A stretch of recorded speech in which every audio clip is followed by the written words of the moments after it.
우리가 이번 챕터에서 캐리어의 거동, 걔네들이 세미컨덕터 안에서 어떠한 일들을 벌이는지 공부하고 있어요. 처음에 디퓨전과 드리프트에 대해서 공부했고, 이제 오늘은 리컴비네이션, 제너레이션이라는 거에 대해서 공부할 거예요. 먼저 용어를 좀 봅시다. 리컴비네이션, 재결합, 다시 만나는 거야. 제너레이션은 만들어지는 거고, 뭐가 만들어지냐면 일렉트론과 홀 페어가 만들어지는 게 제너레이션이고요. 만들어졌던 일렉트론과 홀이 다시 만나서 없어지는 거, 요게 리컴비네이션이에요. 따라서 우리가 전에 에너지 밴드 배울 때도 이야기했지만 일렉트론, 홀이 생긴다라는 얘기는 결국은 실리콘 간의 공유결합이 깨진다는 얘기죠. 끊어지면서 일렉트론 홀이 이제 생기게 돼요. 그리고 그 생겼던 애들이 또 다시 없어지기도 하고, 그 과정을 리컴비네이션과 제너레이션이라고 불러요. 그런데 평형에서는 우리가 평형에 대해서 지지난 시간에 좀 깊이 있게 이야기를 했지요. 평형에서는 전류가 흘러요, 안 흘러요? 안 흘러요. 그렇다는 얘기는 평형에 있는 어떤 반도체에서는 캐리어 컨센트레이션이 어디는 많고 어디는 적고, 또는 자체적으로 빌트인 필드가 걸려 있거나 포텐셜 차이에 의한 디퓨전이 있거나 그렇지 않다 그랬죠. 지난 시간에도 공부했지만 그 네트 값이 0이 된다고 했었어요. 다른 말로 얘기하면 평형에서는 일렉트론 홀 페어가 제너레이션이 되는 속도, 제너레이션 레이트가 리컴비네이션이 되는 속도, 그 두 개가 똑같아요. 따라서 새롭게 일렉트론의 개수가 늘어나거나 홀의 개수가 늘어나거나 또는 걔네들이 줄어들거나 하는 일이 없어요. 리컴비네이션 레이트가 제너레이션 레이트가 똑같기 때문에. 반면에 스테디 스테이트라고 하면 시간에 따라서 어떠한 물성이 변하지 않는 걸 이야기한다고 했죠. 우리가 지금 반도체에서 이야기할 때는 캐리어 농도가 시간에 따라서 변하지 않는 걸 말하는 건데, 스테디 스테이트라는 말은 스테디 스테이트에서는 제너레이션 레이트가 리컴비네이션 레이트이 사실은 다를 수도 있어요. 어떤 경우에 다를 수 있을까요? 제너레이션 레이트가 리컴비네이션 레이트이 다를 수도 있어. 뒤에 가서 얘기하겠지만 일렉트론 홀 페어가 만들어지는 방법에는 서멀 에너지로부터 만들어질 수도 있지만 또 다른 여러 가지 메커니즘이 있는데, 예를 들어서 그 중에 하나가 빛을 맞으면, 밴드갭보다 큰 빛을 받으면 일렉트론 홀 페어가 생성될 수 있어요. 따라서 제너레이션 레이트에 기여하는 게 빛도 기여하고 서멀 에너지도 기여하고, 그렇게 해서 제너레이션이 되고 있다. 그런데 이 반도체는 스테디 스테이트에 있다라고 한다면 서멀에 의한 제너레이션 레이트과 빛에 의한 제너레이션 레이트의 합이 리컴비네이션 레이트가 이제 같다는 말이에요. 그래서 스테디 스테이트에 있다는 말이지. 따라서 우리가 이퀄리브리움 컨디션에서 얘기했던 제너레이션 레이트가 리컴비네이션 레이트가 같다라고 이야기한 이 평형 상태에서 말한 제너레이션 레이트, 이 관점에서 보면 요 값은 리컴비네이션 레이트가 다를 수 있어요. 예를 들면 서멀에 의한 제너레이션 레이트 더하기 포토 제너레이션 레이트, 요 합이 리컴비네이션 레이트가 이제 같으면 스테디 스테이트에 있겠죠. 따라서 스테디 스테이트에서는 사실은 평형 상태하고는 약간 다른 개념에서 농도가 일정하게 유지가 된다라고 생각하면 돼요. 어찌됐든 간에 두 경우 모두 이퀄리브리움이건 스테디 스테이트에 있건 얘네들의 특징은 뭐냐면 시간에 따라서 캐리어 컨센트레이션이 변하지 않는 거예요. 일정한 스테디 캐리어 컨센트레이션을 갖고 있는 게 특징이지요. 스테디 스테이트건 이퀄리브리움이건 간에 캐리어 컨센트레이션은 변하지 않는다. 시작부터 눈이 감겨요. 내가 어제 새벽 4시에 잤거든. 강의 자료 만드느라고. 나도 졸려. 자, 그러면 어떠한 방식에 의해서 제너레이션이 되고 리컴비네이션이 되는지 하나하나 봅시다. 이제 몇 가지 메커니즘들을 소개할게요.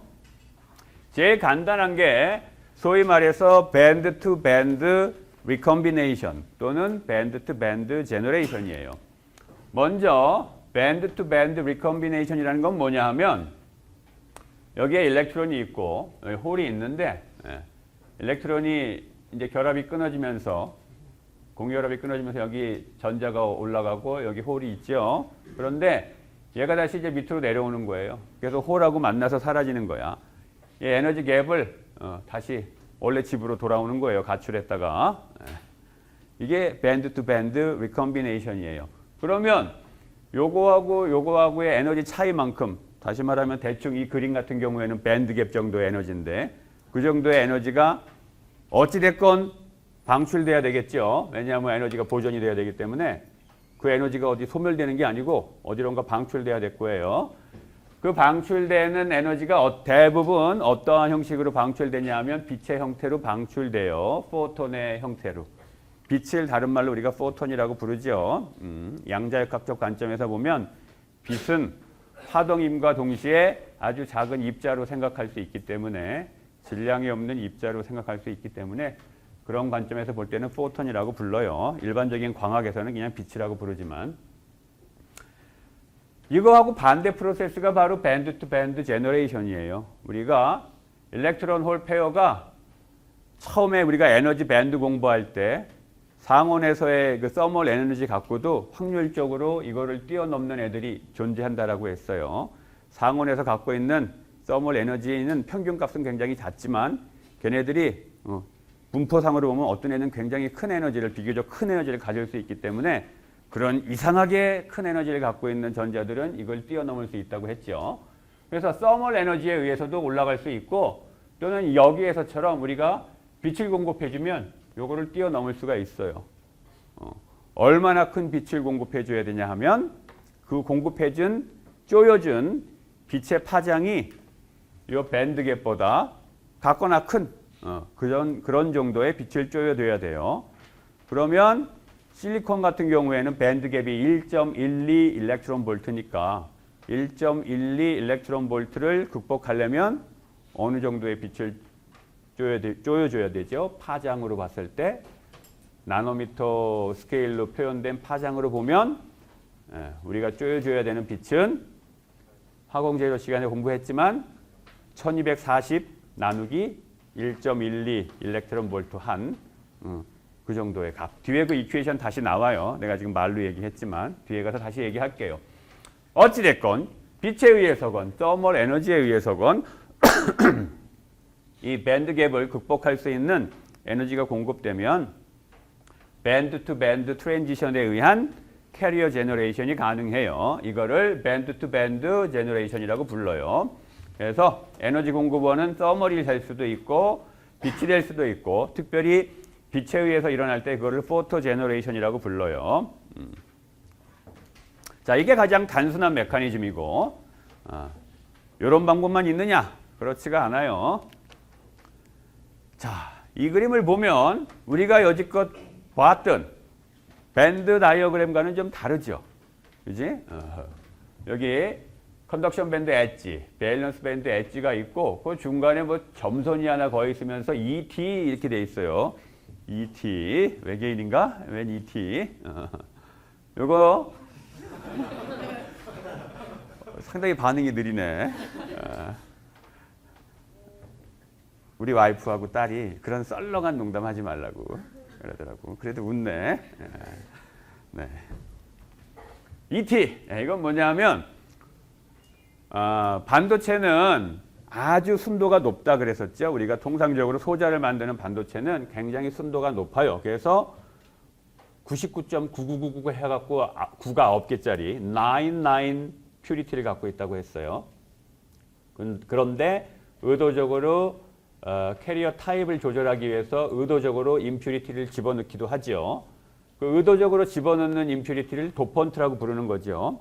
그런데 이렇게 의도적으로 집어넣는 애들 말고 우리가 의도하지 않았는데 우리는 넣고 싶지 않았는데 우리가 아무리 순수하게 만들려고 해도 100% 순도인 거는 만들 수가 없어요. 그래서 우리가 의도하지 않게 들어가는 임퓨리티들이 있고 그 임퓨리티들 중에는 희한하게도 걔네들이 갖는 에너지 레벨이 이 밴드 갭의 한 중간쯤에 이 근처 어디엔가 이렇게 생성되는 임퓨리티들이 있어요.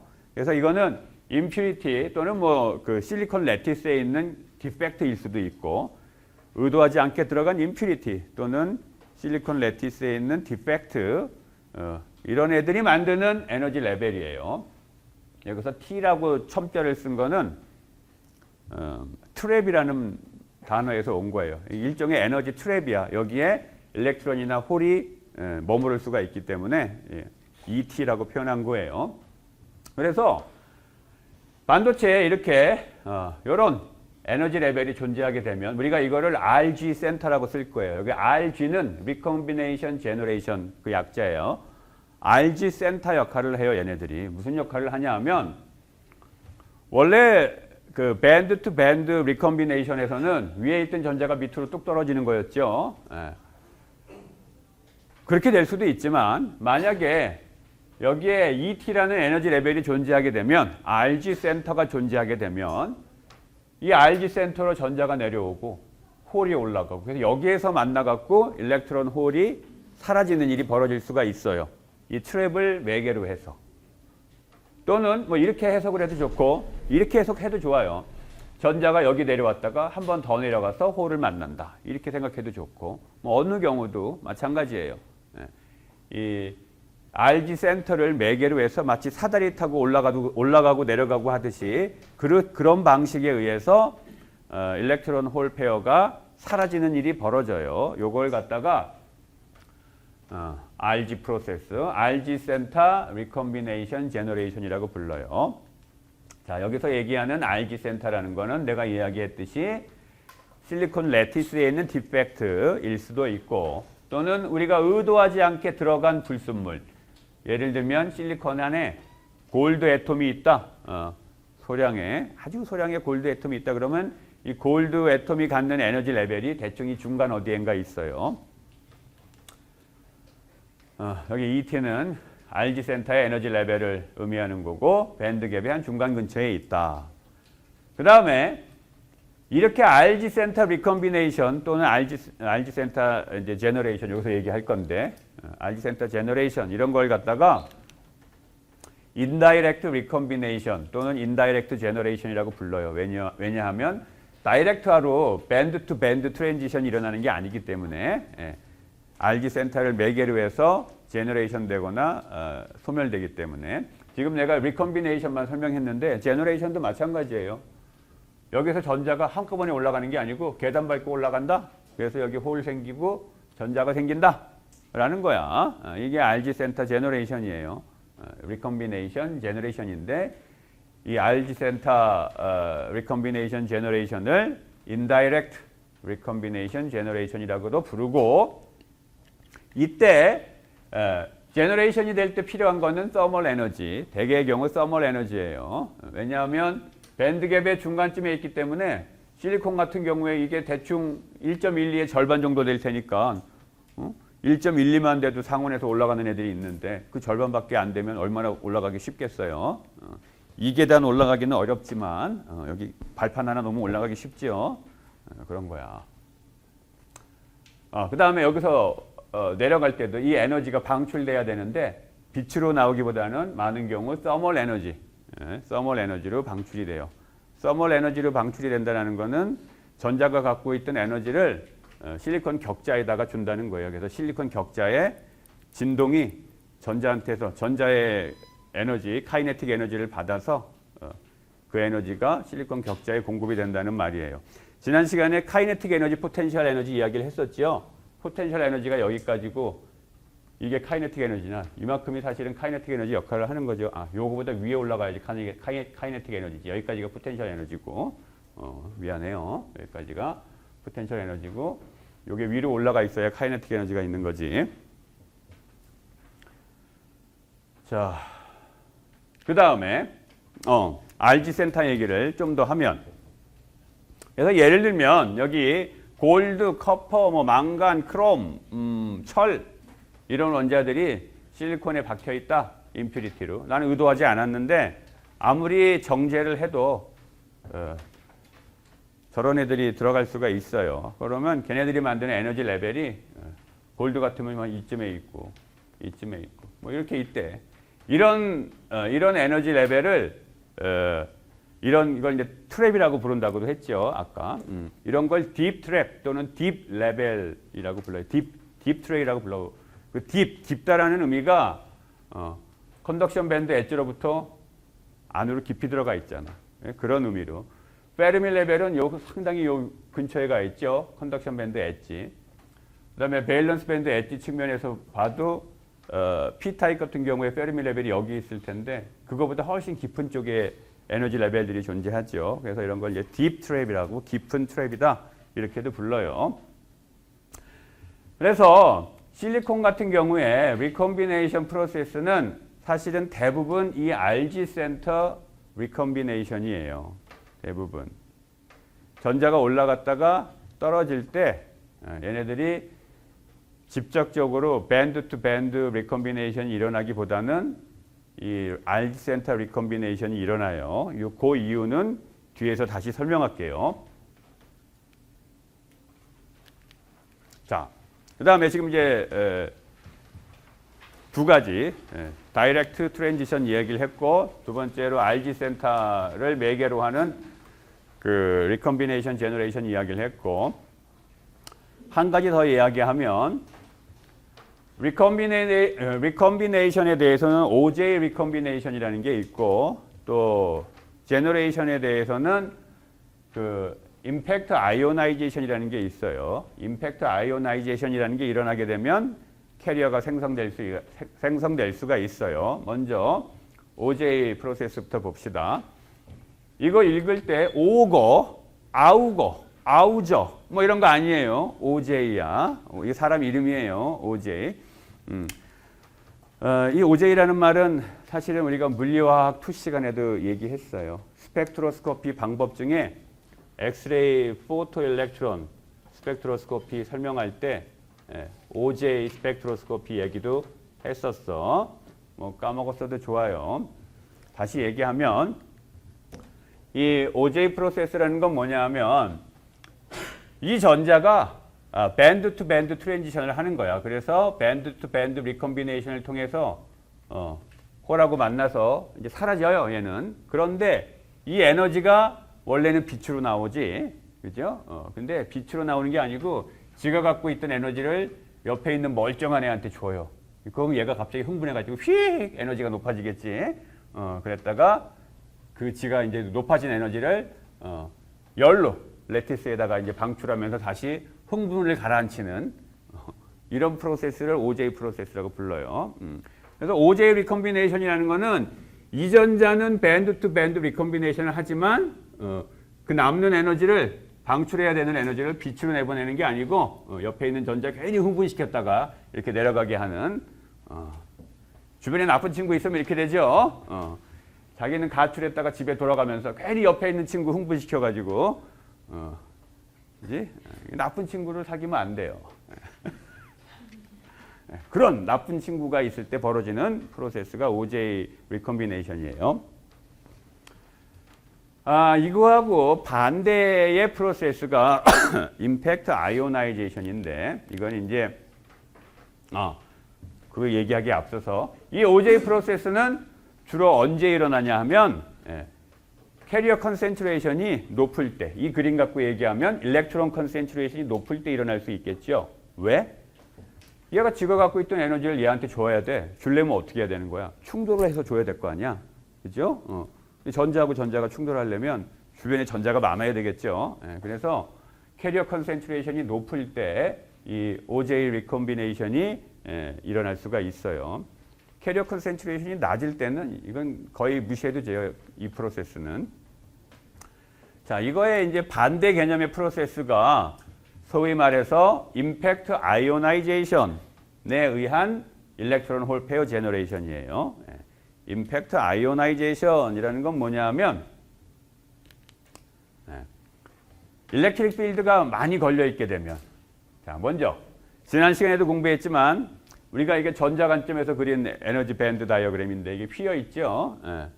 지금 포지티브로 필드를 걸면 포지티브 걸린 쪽이 밑으로 쳐진다고 했지. 마이너스 QV만큼 밑으로 쳐진다고 했죠. 자, 이렇게 일렉트릭 필드가 걸리게 되면 여기 있던 전자, 예를 들면 이게 똑바로 있을 때는 사실은 이 전자의 카이네틱 에너지는 거의 0이었을 거예요. 그런데 이게 밑으로 휙 쳐지면서 갑자기 카이네틱 에너지가 이만큼 생겨버렸잖아. 그죠? 그러면 얘가 일렉트릭 필드에 의해서 굉장히 에너제틱한 일렉트론이 돼버린 거야. 굉장히 흥분 상태에 카이네틱 에너지가 잔뜩 있는 전자가 돼버린 거예요. 이 전자가 레티스하고 충돌을 하는 거야. 레티스하고 충돌을 해서 실리콘 결합을 깨는 거예요. 굉장히 에너제틱한 카이네틱 에너지가 많은 전자가 일렉트릭 필드에 의해서 가속되면서 실리콘 결합을 뽀개는 거야. 그래서 일렉트론 홀 페어가 생기는. 이 전자한테 얻어 맞은 거지 얘는. 그래갖고 올라가면서 일렉트론 홀 페어가 생긴 거죠. 이렇게 에너제틱한 일렉트론 또는 홀에 의해서 얻어맞고 생기게 되는 일렉트론 홀 페어, 이런 걸 갖다가 임팩트 아이오나이제이션에 의한 제너레이션이다 이렇게 불러요. 따라서 이 프로세스는 일렉트릭 필드, 이 필드가 굉장히 크게 걸려 있을 때 그럴 때만 가능한 일이에요. 이 두 프로세스 모두 그렇게 흔한 일은 아니야. OJ 리컴비네이션은 농도가 캐리어 컨센트레이션이 높을 때 일어나는 거고, 그 다음에 임팩트 아이오나이제이션은 이 필드가 강하게 걸렸을 때 일어나는 일이에요. 일반적인 조건에서는 거의 무시해도 되는 그런 프로세스들이에요. 따라서 더 중요한 거는 뭐야? 다이렉트, 그러니까 밴드 투 밴드 트랜지션, 리컴비네이션이나 제너레이션. 그 다음에 중요한 거는 RG 센터, 인다이렉트 리컴비네이션 제너레이션. 그거죠. 이거 두 개는 좀 특별한 경우에 벌어지는 일들이고. 자, 여기까지 질문.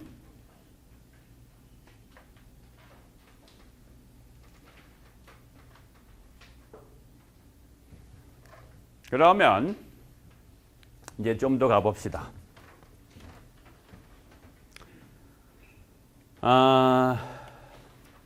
운동량이라는 얘기를 하려고 하는데,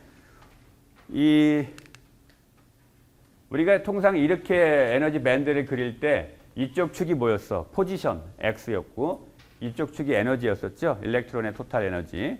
예. 그래서 이 X 다이어그램 형태로 에너지 밴드 다이어그램을 그렸었어요. 그런데 사실은 에너지 밴드 다이어그램을 또 어떻게 그리냐 하면 X축을 모멘텀으로 해서 그려요. 이 K라는 건 모멘텀 벡터 K예요. 모멘텀. Y축은 에너지, 수평축을 모멘텀으로도 그려. 이렇게 그리는 이유가 에너지가 보존이 돼야 되죠. 에너지가 보존이 돼야 되는 것처럼 여러분들이 물리 시간에 배웠겠지만 운동량도 보존이 돼야 돼요. 운동량. 그래서 그 운동량도 함께 기술해 주기 위해서 모멘텀 축을 넣어서 이렇게 그리는데, 이걸 이제 EK 다이어그램이라고 불러요. 어떠한 반도체는 EK 다이어그램을 그리면 밸런스 밴드 엣지, 그 다음에 컨덕션 밴드가 이제 뭐 이렇게 쭉 있고 여기도 사실 뭐 주렁주렁 뭐가 있을 거예요. 근데 특정 부위만 강조해서 지금 그린 거야. 제일 가까운 부분, 여기가 이제 밴드 갭이죠. 여기가 컨덕션 밴드 미니멈, 여기가 밸런스 밴드 맥시멈. 그래서 이게 밴드 갭에 해당되는 건데, 어떠한 반도체들은 이 같은 모멘텀 값에서 요 꼭지점들이 존재해요. 같은 모멘텀. 이런 걸 갖다가 다이렉트 세마이컨덕터라고 부르고, 또 어떤 반도체들은 밸런스 밴드 엣지와 컨덕션 밴드를 그리고 나면 여기에서 컨덕션 밴드 미니멈이 어디야? 여기에요? 아니지. 컨덕션 밴드 미니멈은 여기잖아. 따라서 밴드 갭은 여기서부터 여기까지. 이 차이죠. 이 차이. 그러니까 이거하고 차이는 얘는 미니멈하고 맥시멈이 같은 모멘텀 값에서 존재하는데 얘는 모멘텀이 달라요. 이거는 모멘텀 K가 0일 때인데 이거는 K가 0이 아닐 때 미니멈이 있죠. 이런 반도체를 인다이렉트 세마이컨덕터라고 불러요. 이건 다이렉트 세마이컨덕터, 이거는 인다이렉트 세마이컨덕터라고 불러요. 모멘텀까지 우리가 이제 고려를 하기 위해서 이렇게 그리는 건데, 다음 슬라이드에서 더 얘기를 할게요. 예를 들면 다이렉트 세마이컨덕터의 대표적인 예가 갈륨 아세나이드예요. 갈륨 아세나이드가 다이렉트 세마이컨덕터고, 실리콘 또는 저메늄 이런 것들이 다 인다이렉트 세마이컨덕터예요. 반도체의 대표주자 실리콘, 얘가 의외로 다이렉트 세마이컨덕터가 아니고 인다이렉트 세마이컨덕터예요.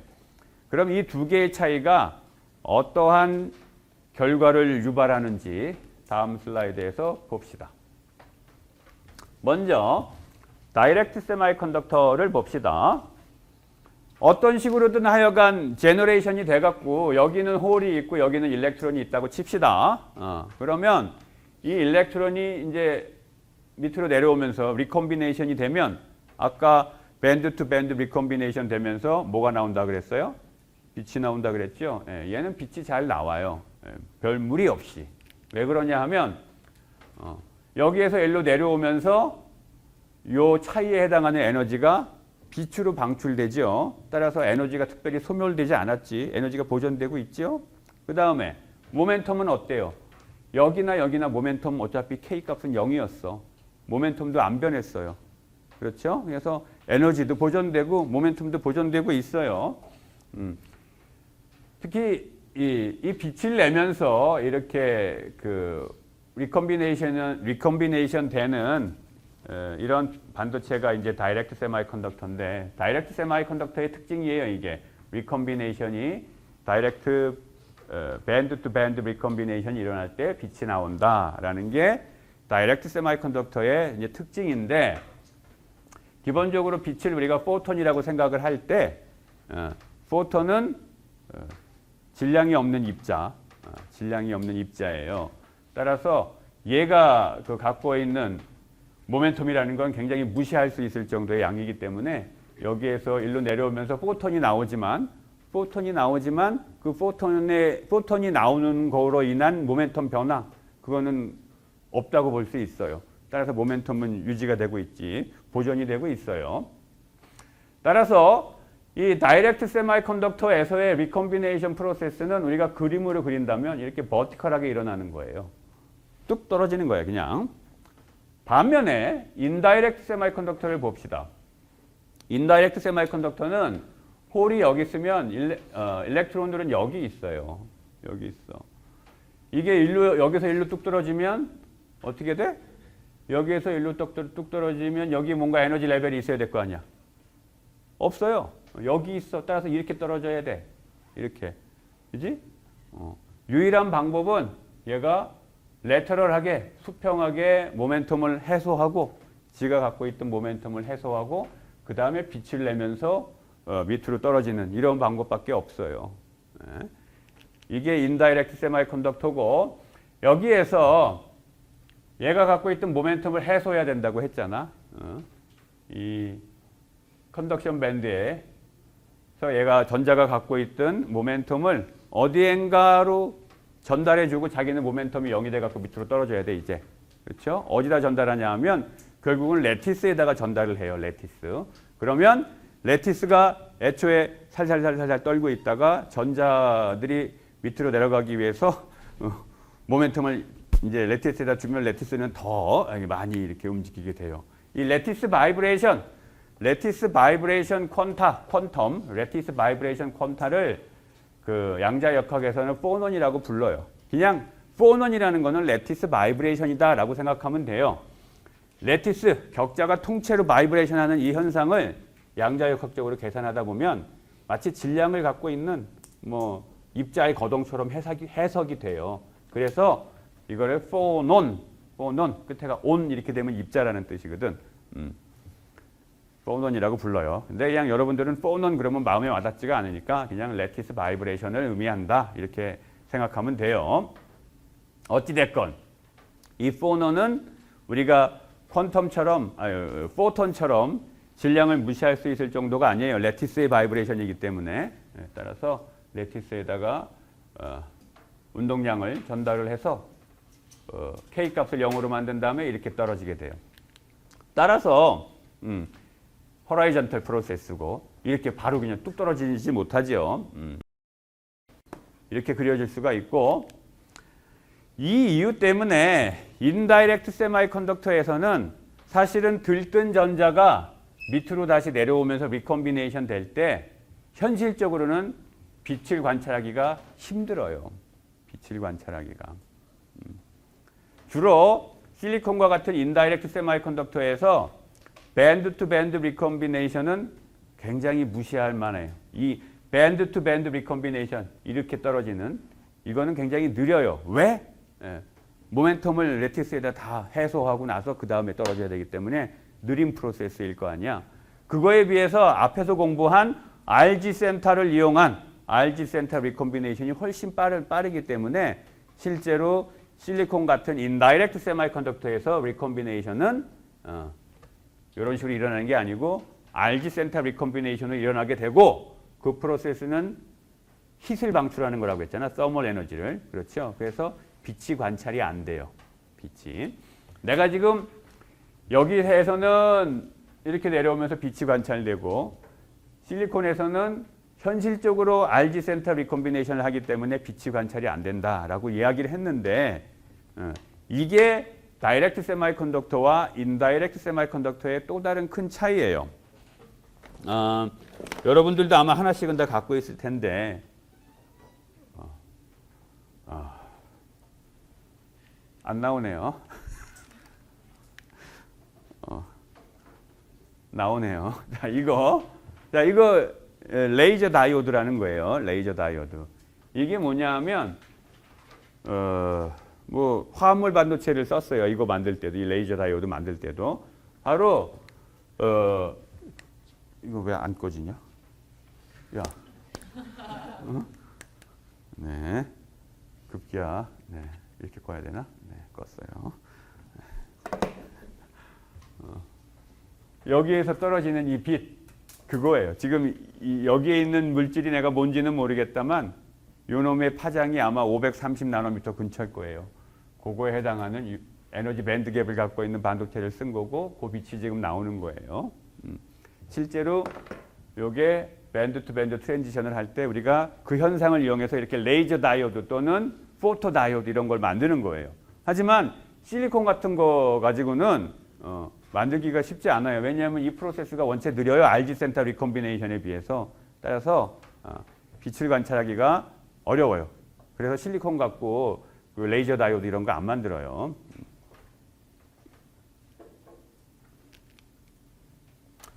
자, 여기까지 질문. 어이구, 조금 속도를 내야 되겠네.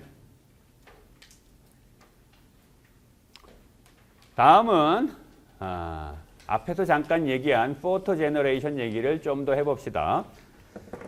포토 제너레이션은 빛을 받아가지고 일렉트론 홀 페어가 생기는 거죠. 빛의 에너지, 포톤의 에너지는 h nu 이렇게 표현할 수가 있죠. 여기서 h는 플랭크 콘스탄트고 new는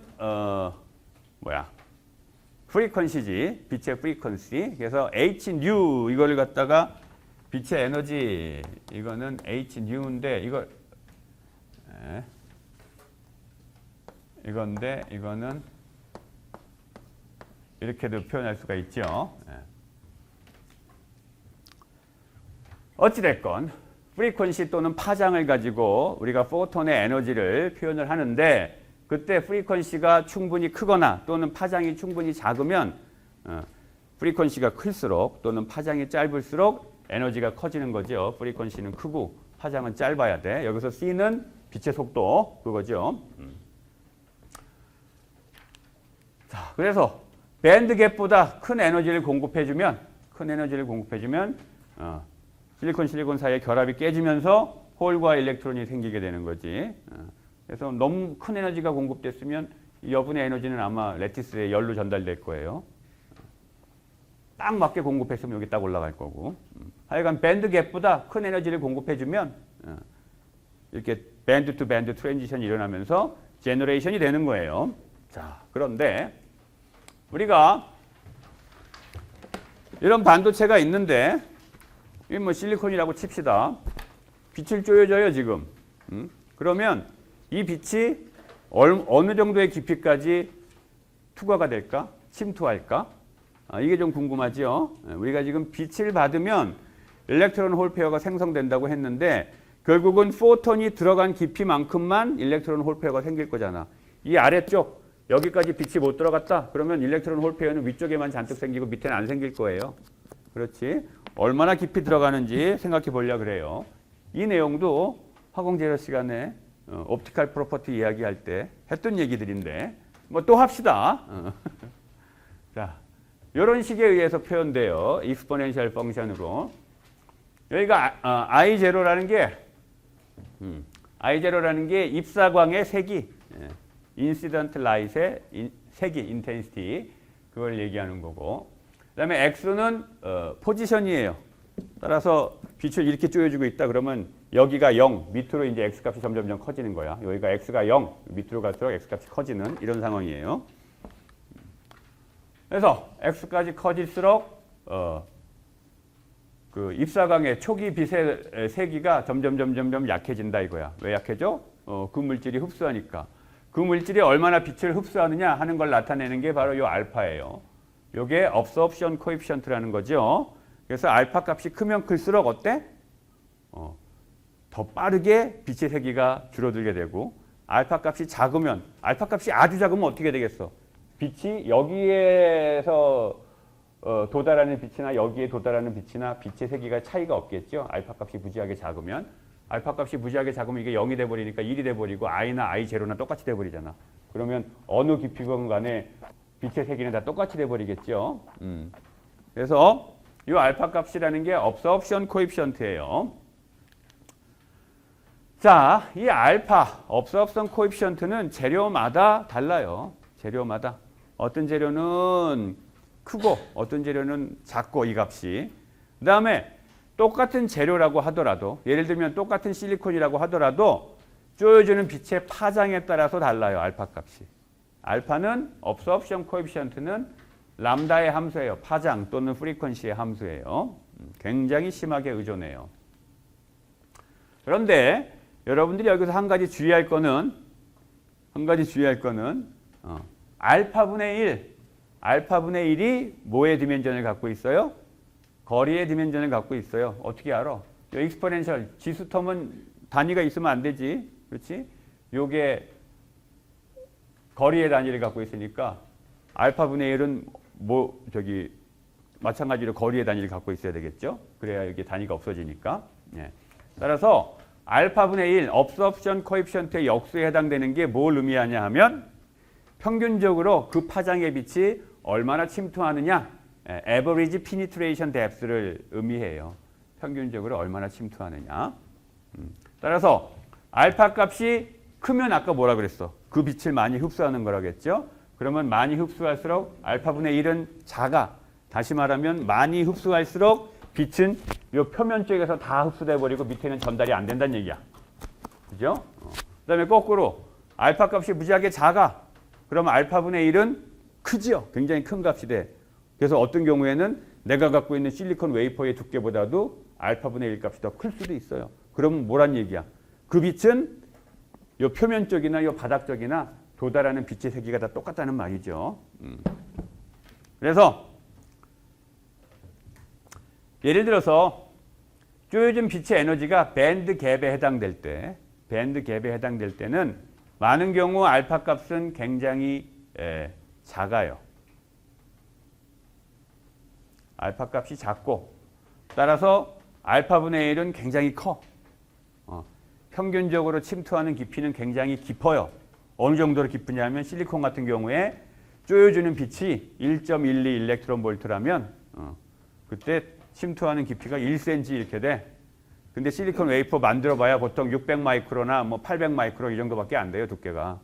그지? 그러니까 그 밴드 갭에 해당하는 빛을 쪼여주면 실리콘 웨이퍼가 이렇게 한 장 있으면 여기에 도달하는 빛의 색이나 1.12 일렉트론 볼트의 빛이 여기에 도달하는 거나 여기에 도달하는 거나 차이가 없다는 얘기예요. 그냥 다 투과한다는 얘기지. 하지만 예를 들어서 파장이 400나노미터 정도다.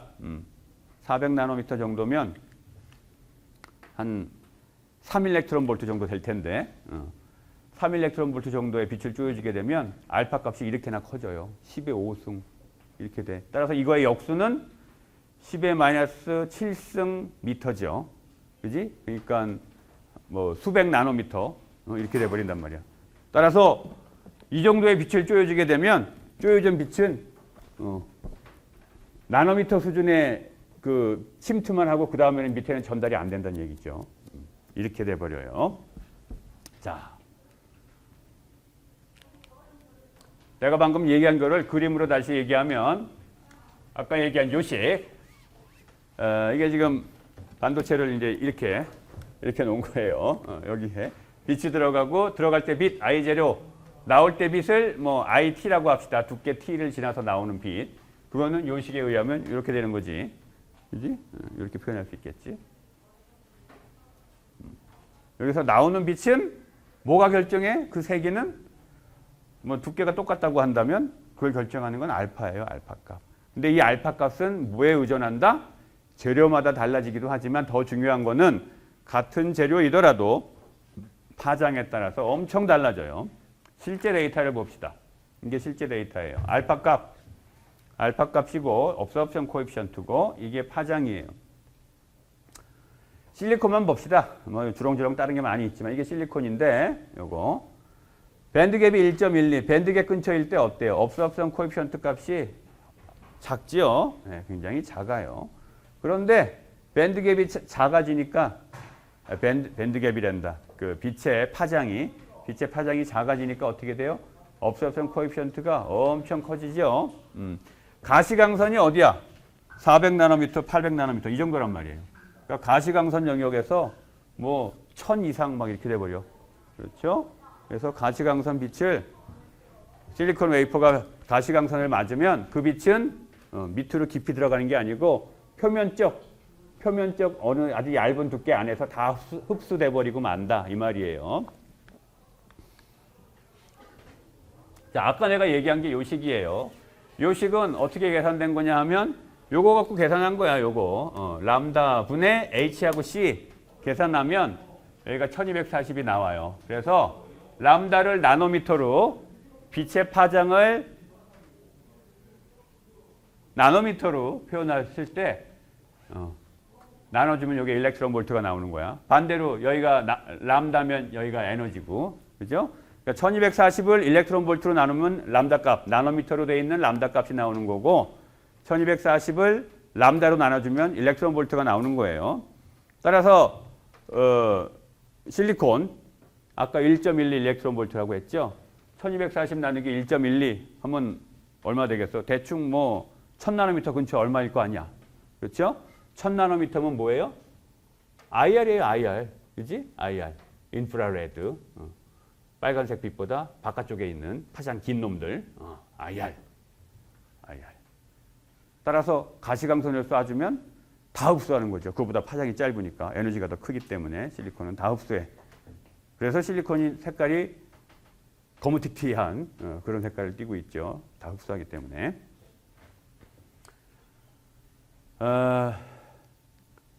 금속들이 미러라이크한 표면을 보여주는 이유가 그 빛을 우리가 눈으로 보는 가시광선을 표면 쪽에서 아주 얇은 표면층에서 다 흡수해 버리기 때문에 우리 눈에 그게 거울처럼 반짝반짝 빛나는 걸로 보이는 거예요, 사실은. 그래서 실리콘 반도체도 비교적 얇은 두께 내에서 다 흡수되기 때문에 폴리싱을 해놓고 나서 보면 반짝반짝 거울처럼 보이잖아. 그렇죠?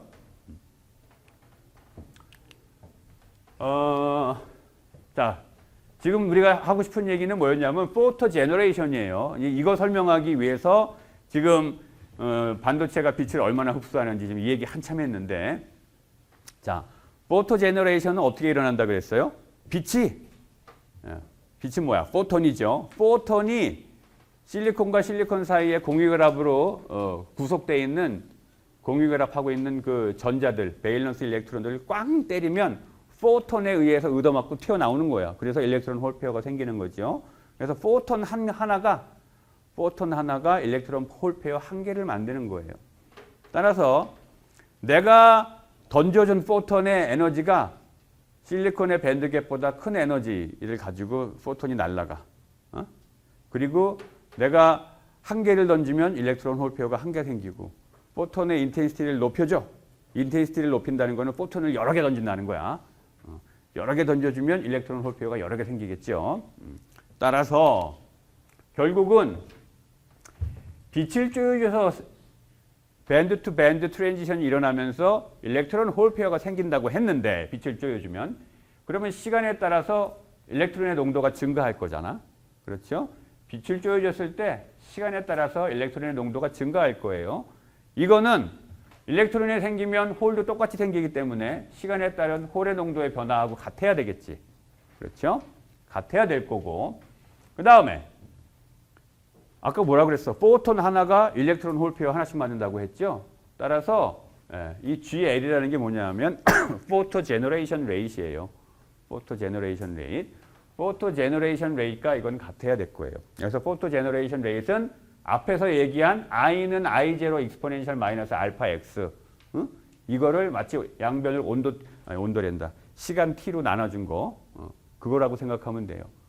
포토 제너레이션 레이트과 이 왼쪽이 같아야 되고 포토 제너레이션 레이트는 그 표면 쪽 실리콘 웨이퍼의 표면에서 입사되는 빛의 세기에 의한 포토 제너레이션 레이트 회사가 밑으로 들어가면 들어갈수록 이제 빛의 세기가 약화될 테니까 익스포넨셜 디케이 하겠죠. 밑으로 침투할수록 이거를 곱해준 이 양에 의해서 표현될 거예요. 그렇죠? 따라서 x 값이 큰 경우 예를 들면 x 값이 요 한참 요 안쪽에 한 이만큼 두께 이만큼 밑에 여기 포토 제너레이션에 의해서 일렉트론이나 홀의 농도가 시간에 따라 변할까? 안 변해요. 대부분의 경우 가시광선 쏘여주게 되면. 가시광선 쏘면 아까 뭐라 그랬어? 이 알파 값이 굉장히 크다 그랬잖아. 그죠? 거의 다 흡수돼 버리죠? 따라서 이 입구에만 표면 쪽에만 깔짝깔짝거리고 여기에는 영향을 못 줘요. 이 밑에는. 그렇죠? 자, 여기서 어찌됐건 G, L0 이거는 Photo Generation Rate at X equal 0 실리콘 웨이퍼의 표면에서의 Photo Generation Rate이고 이 값이 제일 클 거고 그 밑으로 내려가면 내려갈수록 깊이 방향으로 더 깊이 들어가면 들어갈수록 더 작은 값이 될 거예요. Photo Generation Rate는 Exponential Decay를 할 거예요. 그렇죠? 여기서 간단한 질문 하나. 만약에 우리가 빛을 쪼여주긴 쪼여줬는데 밴드 갭보다 작은 에너지의 빛을 쪼여줬어요. 작은 에너지의 빛을 쪼여줬어. 그러면 어떻게 될까? 포토 제너레이션이 안 일어나요. 안 일어나. 밴드 갭이 이만큼 있는데 내가 쪼여준 빛의 파장이 이 정도 에너지밖에 안 돼. 그러면 안 일어나요. 안 일어나. 이게 일반적인데 지금 하는 얘기는 그냥 듣고 잊어버려요. 지금부터 하는 얘기는. 그런데 예를 들면 밴드갭이 이만큼이야. 1.12 일렉트론 볼트. 그냥 퉁쳐갖고 1 일렉트론 볼트라고 합시다. 밴드갭이 1 일렉트론 볼트인데 내가 쪼여진 빛이 0.5 일렉트론 볼트야. 그러면 포토 제너레이션이 안 일어나야 되죠. 원래는. 그런데 사실 경우에 따라서는 그게 포토 제너레이션이 일어나게 할 수도 있다고 해요. 어떻게 하면 되냐면 인텐시티가 무지하게 센 빛을 쪼여주는 거야. 그런 빛이 뭐예요? 레이저. 그죠? 레이저 파워를 아주 강하게 해서 쪼여주게 되면 포톤 두 개가 동시에 때리는 거야. 우리 왜 당구 치다 보면 가끔 그 공세개가 쪽 나는 경우 있죠. 그렇게 하면 된다 이거야. 이게 실리콘 원자가 결합을 하고 있는데 여기 이제 밸런스 일렉트론들이 있을 거 아니야. 공결합을 하고 있는 거기에 포톤 두 개가 같이 꽝 때리는 거예요. 근데 당구 치다 보면 그런 일 잘 일어나? 잘 안 일어나죠. 사실은 우리가 보기에 공세개가 쪽 난 것 같지만 그거를 고속 카메라로 찍으면 따닥일 거야. 아마 따닥. 그죠? 잘 안 일어나요. 하지만 그런 게 일어나게 하려면 어떻게 돼? 무지하게 인텐시티가 강한 그 레이저를 쪼여주게 되면 그런 일이 사실은 아주 작은 확률로 일어나요. 그렇게 되면 에너지 밴드 갭보다 작은 에너지를 쪼여줘도 일어날 수는 있다고 해요. 근데 이건 그냥 재미삼아 한 얘기고 잊어버려요. 안 일어나. 안 일어나요.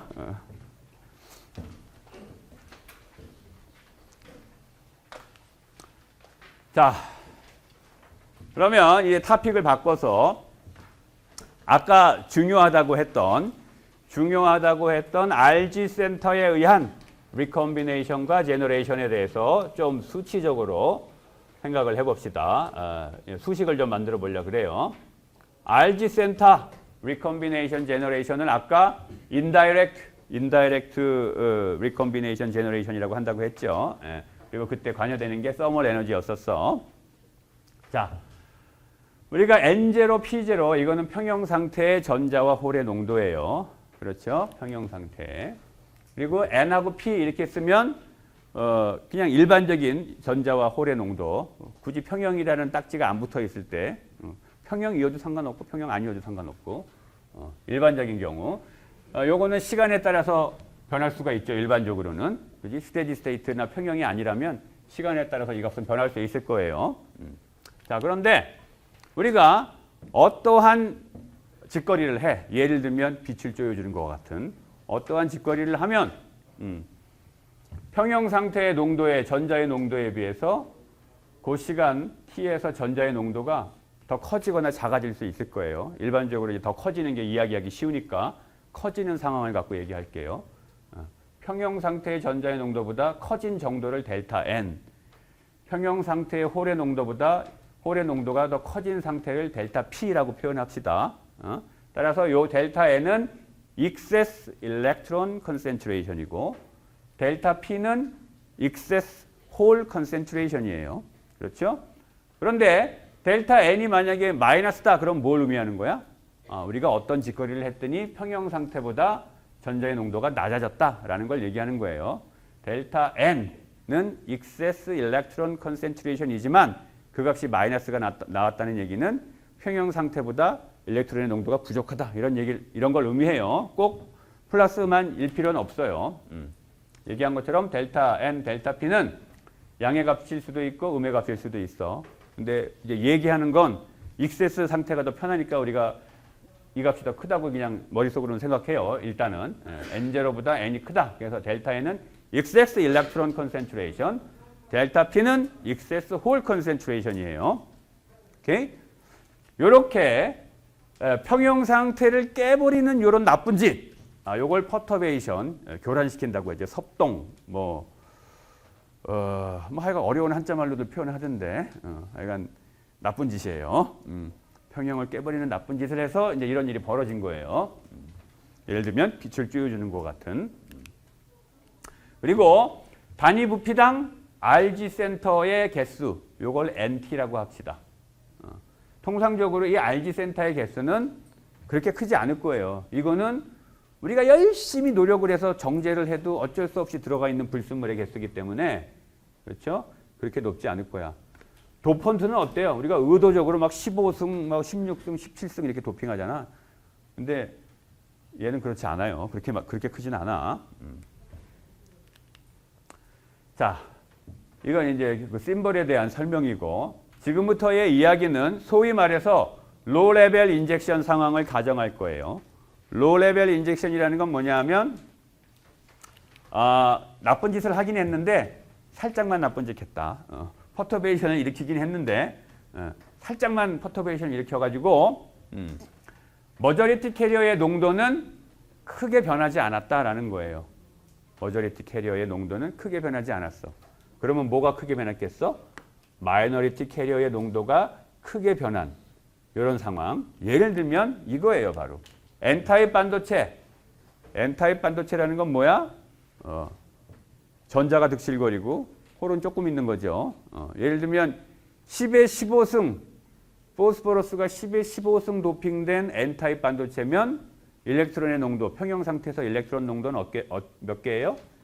10의 15승계. 그죠? 홀의 농도는 몇 개? 10의 5승계, 그죠? NP 프로덕트는 NI의 제곱이고 NI가 10의 10승이니까 10의 20승 나누기 10의 15승 하면 10의 5승이죠. 예. 그래서 N타입 세마이컨덕터인 경우에 일렉트론은 득실득실거리고 홀은 몇 개 없어요. 그런데 여기에다가 우리가 로우 레벨 인젝션을 했다는 말은 뭐냐 하면 일렉트론의 농도는 별반 차이 없다라는 거야. 별반 차이 없는데 홀의 농도에서의 변화가 이게 excess 홀 concentration이라고 했죠. 이 값이 꽤 있어. 무시하지 않을 정도로. 하지만 이 값보다는 작다. 평형 상태에서의 전자의 농도보다는 작다 이 말이에요. 예를 들면 내가 델타 P 아까 얘기한 N타입 세마이컨덕터인데 10의 15승 도핑한 N타입 세마이컨덕터라고 칩시다. 여기에 전자는 10의 15승계, 홀은 10의 5승계예요. 그렇죠? 여기에다가 내가 로우 레벨 인젝션을 해가지고 마이너리티 캐리어인 홀의 농도를 10의 9승으로 만들었다고 칩시다. 10의 9승. 그러면 홀의 농도가 10의 9승으로 늘었으면 전자의 농도도 10의 9승만큼 늘어야 될 거 아니야. 그렇지? 홀이 생기면 전자도 같이 생겨야 되니까. 그렇죠? 하지만 전자는 어때요? 애초에 10의 15승계에 있었는데 10의 9승이 늘어봐야 그거는 티도 안 나. 안 변한 거랑 똑같잖아. 그렇죠? 바로 이런 상황이에요. 하지만 로레벨 인젝션 된 이 델타 P 값 10의 9승 이 값은 N0보다는 훨씬 작죠. N0가 아까 얼마였어? 10의 15승이잖아. 그거보다는 훨씬 작어. 하지만 그렇다고 10의 9승을 무시할 수 있을 정도는 아니야. 왜냐하면 P0, P0는 10의 5승이었거든. 그거에 비해서는 10,000배 이상 커진 거예요. 10의 9승이면. 그렇죠? 이게 로우 레벨 인젝션이에요. 로우 레벨 인젝션이라는 거는 우리가 나쁜 짓을 해서 퍼터베이션을 일으켜서 마이너리티 캐리어의 농도를 증가시켰어.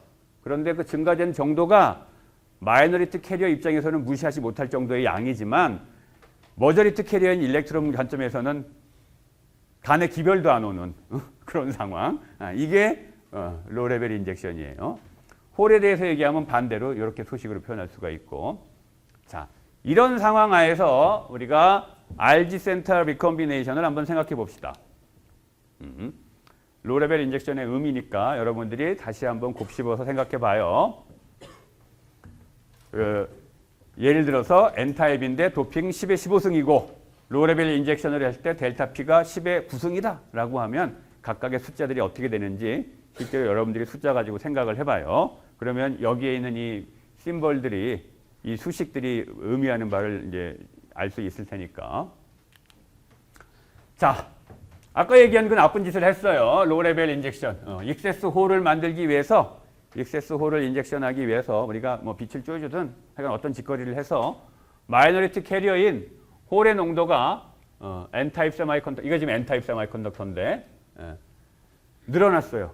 그 늘어난 양을 델타 P0라고 할 거예요. 여기서 델타 P0라는 건 뭐냐 하면 나쁜 짓을 한 바로 그 시간에서 익세스 홀 컨센트레이션이에요, 이거는. 그런데 예를 들면 이제 빛을 쪼여줘서 이런 일이 벌어졌다고 칩시다. 그러면 그 빛을 딱 제거해, 껐어. 끄면 이 값이 어떻게 돼야 돼요? 시간이 지남에 따라서 이 값이 점점점 작아져야 되겠죠. 익세스 홀 컨센트레이션이 애초에 익세스 홀 컨센트레이션보다 시간이 지나면 이 값은 점점 작아져야 될 거야. 그렇죠? 시간 t가 0보다 커진 경우에는 이 델타 P 값이 여기에서 최초에 생겼던 마이너리티 캐리어의 농도가 확 늘었었는데 그 농도보다는 점점 작아져야 돼요. 언제까지? 이퀄리브리움 컨센트레이션까지 작아져야 되겠죠. 그래서 시간이 무한대로 지나면 델타 P가 0이 돼야 돼. 델타 P는 평형 상태에서의 홀의 농도 P0 대비 얼마나 늘었는지 그거니까 시간이 무한대 지나면 다시 원상복귀 돼야 되겠죠. 그렇죠? 이런 상황이 벌어질 거예요. 여기에서 빛을 딱 조여줬다가 그 빛을 제거한 거예요. 그러면 제거하는 순간을 t = 0이라고 했을 때 시간이 지남에 따라서 이런 일이 벌어질 거예요. 그렇지? 이런 일이 벌어질 거예요. 자, 그러면 이때 에너지 밴드 다이어그램을 한번 봅시다. 바로 이런 식의 밴드가 만들어진다는 거예요. 자, RG 센터를 통해서 여기에 일렉트론들이 잔뜩 생기고 여기 홀이 잔뜩 생기는데 애초에 평형 상태에서는 평형 상태에서는 홀은 요만큼만 있어야 돼. 원래는 이게 P0예요. 요만큼만 있어야 되는데 그거보다 더 있어. 그거보다 더 있어요. 그거보다 더 있어. 그리고 전자의 농도는 애초에 N0 값이 너무 크기 때문에 N이 살짝 늘긴 했지만 이게 이제 간의 기별도 안 오는 그런 상황이죠. 이게 로우 레벨 인젝션을 설명한 그림이에요. 요게 델타 P에 해당되는 거고 익세스 홀 컨센트레이션에 해당되는 거예요. 그리고 이 양은 N0 대비 무시할 정도의 양인 거고. 자, 이 상황에서 우리가 지금 앞에 그림에서 얘기했던 N-타입 세마이컨덕터 퍼터베이션이 일어난 N-타입 을 생각해 봅시다. 이때 우리의 관심사는 머저리티 캐리어인 일렉트론이 아니죠. 그죠? 일렉트론의 농도는 거의 안 변해요. 그지? 10에 15승계에 있었는데 10에 9승이 늘어봐야 소수점 6개 뒤에 가서 숫자가 붙는 거기 때문에 그거 무시해도 되잖아. 그렇죠? 그래서 머저리티 캐리어인 일렉트론에 우리가 관심이 있는 게 아니고 마이너리티 캐리어인 홀에 우리가 지금 관심이 있는 거예요. 자, 그러면 시간에 따른 홀 농도가 이제 줄어들어요. 왜 줄어들어? 리컴비네이션이 일어나니까. 앞에서 얘기한 것처럼 리컴비네이션이 일어나면서 다시 원상태로 돌아가야 돼요. 그러면 이 리컴비네이션 되는 속도, 홀이 리컴비네이션 되는 속도, rate of recombination for whole, 이거는 뭐에 영향을 받을까? 이 말이에요. 뭐에 영향을 받을까? 지금 실리콘에서의 리컴비네이션은 주로 RG 센터 리컴비네이션이라고 했죠. 리컴비네이션이 일어나려면 어떻게 돼야 돼? 기본적으로 이 트랩이 많아야 돼요. ET. 그지? NT 값이 커야 돼, NT. Number of, non-intentional, 의도적으로 집어넣지 않은 임퓨리티의 개수가 많아야 돼. 이게 많아야 되고, 그 다음에 또 뭐야? 리컴비네이션이 일어나려면 뭐가 많아야 돼? 홀이 많아야 돼요. 기본적으로 여기는 이 에너지 레벨은 채워져 있을까 비워져 있을까? 이 그림에 있는 것처럼 이 에너지 레벨은 채워져 있을 거예요. 이미. 왜 채워져 있어? N타입 세마이컨덕터라면 지금 우리가 얘기하는 게. 따라서 페르미 레벨은 컨덕션 밴드 엣지 근처에 있을 거잖아요. 페르미 레벨의 의미가 뭐예요? 채워질 확률이 2분의 1 지점. 그렇죠? 따라서 이 밑에는 채워질 확률이 2분의 1보다 훨씬 커요. 따라서 여기 있는 사이트들은 대부분 채워져 있을 거예요, 이미. 그렇지? 따라서 NT 값이 크고 그 다음에 홀이 많고 그럴수록 리컴비네이션은 빨라질 거야. 그렇죠? 그래서 NT와 P 이 두 개에 의존하게 돼요. 이 홀 리컴비네이션 레이트는 이 두 개에 의존하게 된다. 그래서 이거를 수식으로 표현하면 시간에 따라서 홀 컨센트레이션은 줄어들죠. 그러니까 앞에다가 마이너스를 붙인 거고 비례상수 하나 집어넣고 얘네 둘의 영향을 받는다. 이렇게 표현한 거예요.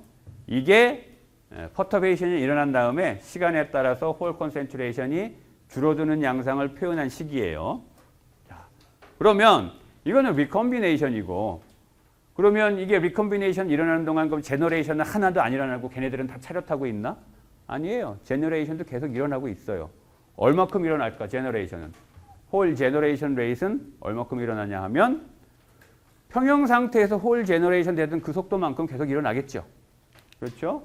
그래서 홀 제너레이션 레이트 시간에 따라서 홀이 늘어나는 방향으로 제너레이션이 이제 일어날 텐데 그 속도는 평형 상태에서 제너레이션 레이트가 같을 거고 평형 상태에서의 제너레이션 레이트는 평형 상태에서의 리컴비네이션 레이트가 크기는 같고 부호는 반대일 거예요. 그지? 따라서 이 세 개의 등식이 성립하고 평형 상태에서의 리컴비네이션 레이트는 아까 평형 상태가 아닌 경우에 리컴비네이션 레이트를 아까 마이너스 CP, NT, P라고 표현했었지. 근데 지금은 평형 상태를 얘기하는 거니까 이거는 여기 P0가 필요하고 그 다음에 여기 마이너스가 있으니까 앞에 식에서 여기 마이너스하고 같이 없어진 거예요, 지금. 그래서 식이 이렇게 될 거예요. 시간에 따라서 제너레이션에 의해서 홀의 농도가 늘어나는 속도는 이렇게 돼요, 이렇게. 결과적으로는 네트 이펙트가 나타나야 되죠. 두 개의 합이 나타나야 돼요. 두 개의 합.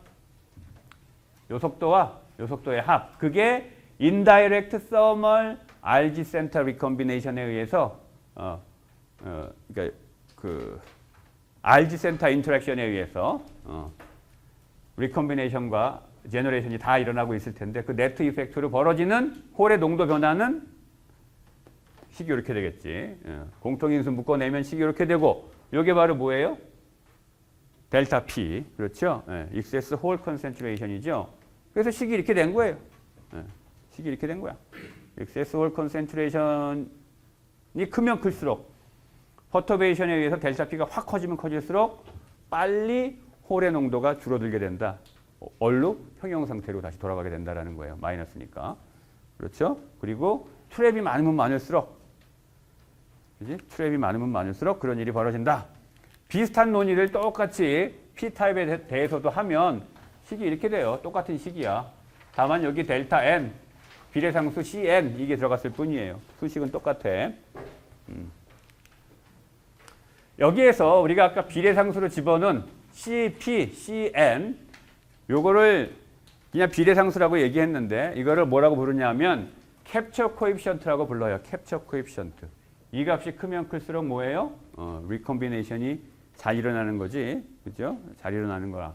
그래서 이거를 캡처 코에피션트라고 부르고 여기서 이제 한 가지 주의할 게 왼쪽의 단위가 뭐예요? 농도, 단위 부피당 캐리어의 농도를 시간으로 나눈 거죠. 그런데 여기에 캐리어의 농도가 있지. 따라서 요게 단위가 뭐가 돼야 돼? 시간분의 1이 돼야 되죠. 그지? 요거의 단위가 시간분의 1이 돼야 돼요. 그래서 사람들이 요거 두 개 곱한 거, 캡처 코에피션트하고 트랩의 농도를 요 곱한 요 CN 값을 뭐라고 부르냐면 요렇게 정의를 하고 요거의 역수를 타우라는 게 통상 시간 표시할 때 쓰는 심벌이지. 타우 P, 타우 N이라고 이렇게 정의를 하고 요것들을 뭐라고 부르냐 하면 마이너리티 캐리어 라이프 타임이라고 불러요. 요거는 홀, N타입 세마이컨덕터에서는 홀이 마이너리티 캐리어죠. 이게 홀의 라이프 타임이고 P타입 세마이컨덕터에서는 일렉트론이 마이너리티 캐리어죠. P타입 세마이컨덕터에서 일렉트론의 라이프 타임이에요. 이 라이프 타임이라는 말을 하는 이유는 뭐냐면 N타입 세마이컨덕터에서는 일렉트론이 득실득실 거리죠. 거기에 홀이 어떤 퍼터베이션에 의해서 평형에서 벗어나는 양이 더 생겨버렸어요. 그러면 시간이 지나면 얘네들이 없어져 버린단 말이야. 다시 평형으로 돌아가 버려요.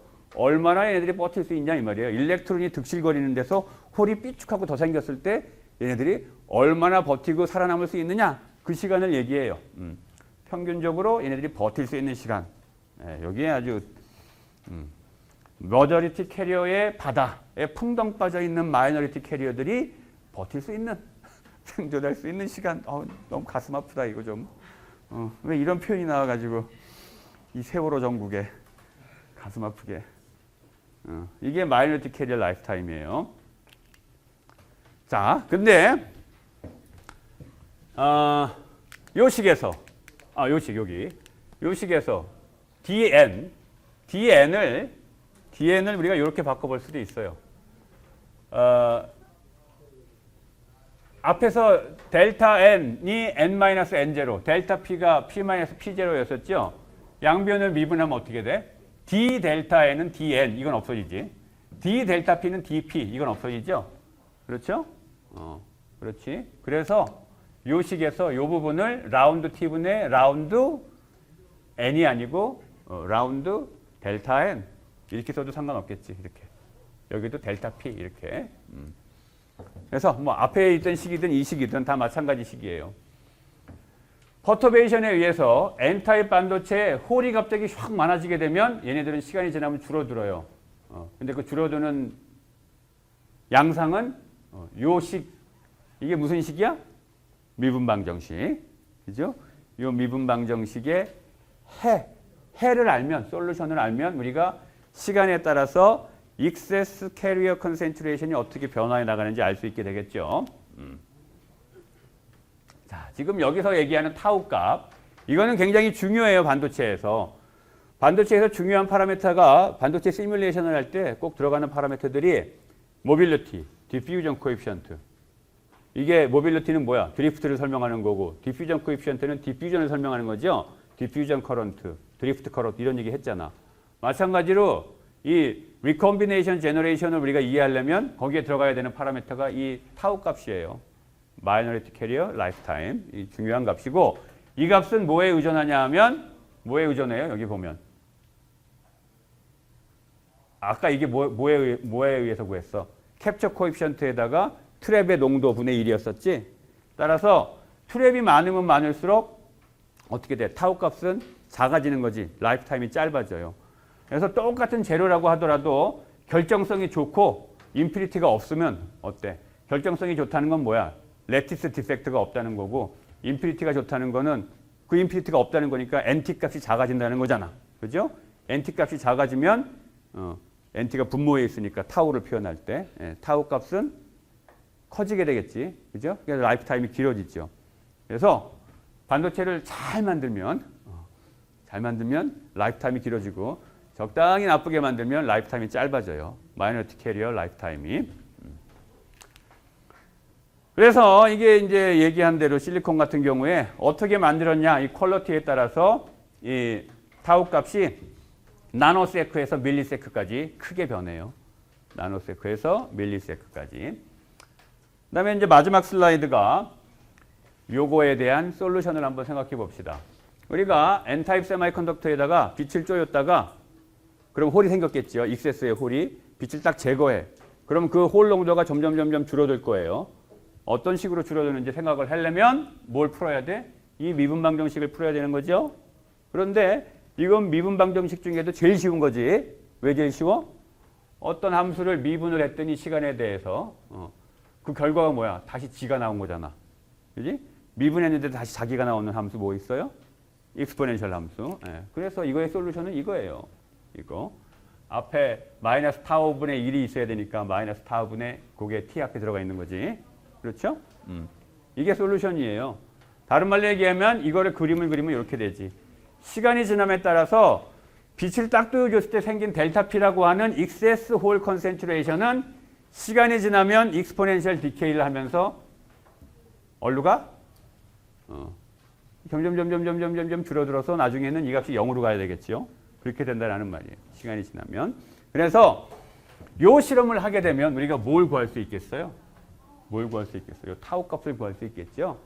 마이너리티 캐리어 라이프 타임을 실제로 이 원리를 이용해서 측정을 해요. 마이너리티 캐리어 라이프 타임을 일부러 빛을 쪼여줘서 퍼터베이션을 시킨 다음에 익세스 홀 컨센트레이션을 확 올려놓고선 빛을 제거하게 되면 익스포넨셜 디케이를 할 거 아니야.